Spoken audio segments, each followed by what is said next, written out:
मिस्र, जो अनेकों रहस्यों से भरा पड़ा है, वहां पुरातत्वविदों के हाथ जो लगा है वो किसी खजाने से कम नहीं है। मिस्र की एक रानी की कब्र से 5000 साल पुराने जार पाए गए हैं। खास बात यह है कि ये सभी जार पूरी तरह से सीलबंद हालत में मिले हैं। ये इस बात को साबित करता है कि पिछले 5000 सालों के कालखंड में किसी को भी इस कब्र की ना तो जानकारी थी और ना ही कोई लुटेरा बाकी कब्रों की तरह इसे लूट पाया।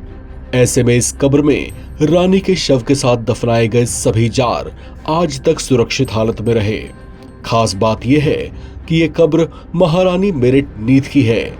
मेरेट नीथ मिस्र के एक राजवंश की एक बेहद प्रभावशाली रानी रही हैं, जिनसे जुड़े कई किस्से आज तक प्रचलित हैं।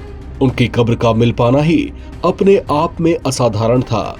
ऐसे में न सिर्फ उनकी कब्र मिली है, बल्कि उनकी कब्र में मिस्र की मान्यताओं के मुताबिक दूसरी दुनिया की यात्रा के लिए उनकी पसंदीदा चीजें, जो कि उन्हीं के साथ दफना दी गई थीं, वो भी मिल रही हैं। मिस्र की पुरानी सभ्यता के लिहाज से ये खोज असाधारण मानी जा रही है। रानी मेरेट एक बड़ी हस्ती थीं, जिन्हें लेकर यह अनुमान जताया गया है कि उन्होंने 3000 BCE में शासन किया होगा। उनकी कब्र से पुरातत्वविदों को 100 से ज्यादा जार मिले हैं, जिनमें शराब भरी गई थी। इनमें से कई बोतलों को दफनाने के बाद से छुआ भी नहीं गया था। जार की कंडीशन और अंगूर से बनी 5000 साल पुरानी शराब की खोज ने दुनिया भर का ध्यान आकर्षित किया है। वियना यूनिवर्सिटी की ओर से की गई इस खुदाई से पता चला है कि प्राचीन समय में मिस्र में लोग शराब कैसे बनाते थे, उसे संरक्षित कैसे करते थे, फिर पीते कैसे थे। उस समय अंगूर के बीज से शराब बनाई जाती थी। तब ये एक आम ड्रिंक हुआ करती थी, जिसने बाद में ग्लोबल इंडस्ट्री का रूप ले लिया।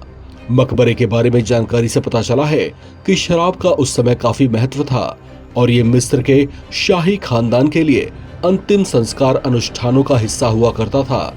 यानी शाही परिवार के किसी शख्स की मृत्यु होने पर शराब के मटके भी दफनाए जाते थे। उस दौर में शराब को स्टेटस सिंबल से भी जोड़ा जाता था। दफनाते समय इसे रखे जाने का मतलब साफ है कि मृत्यु के बाद की दुनिया को लोग मानते थे। जार और शराब के विश्लेषण से पुराने समय में शराब बनाने की विधि का पता चल सकता है। अंगूर कैसे होते थे, तरीका क्या होता था और क्या उसमें कुछ और मिलाया जाता था। ये खोज प्राचीन और आधुनिक शराब के बीच की कड़ियों को जोड़ने की कड़ी साबित हो सकती है। इस बड़ी खोज से कम ये जरूर साबित हो गया कि शराब हजारों साल से लोगों की पसंदीदा चीजों में से एक हुआ करती थी, जिसका प्रचलन आज तक जारी है। इस खबर में फिलहाल इतना ही। बाकी अपडेट्स के लिए आप बने रहें NBT ऑनलाइन के साथ।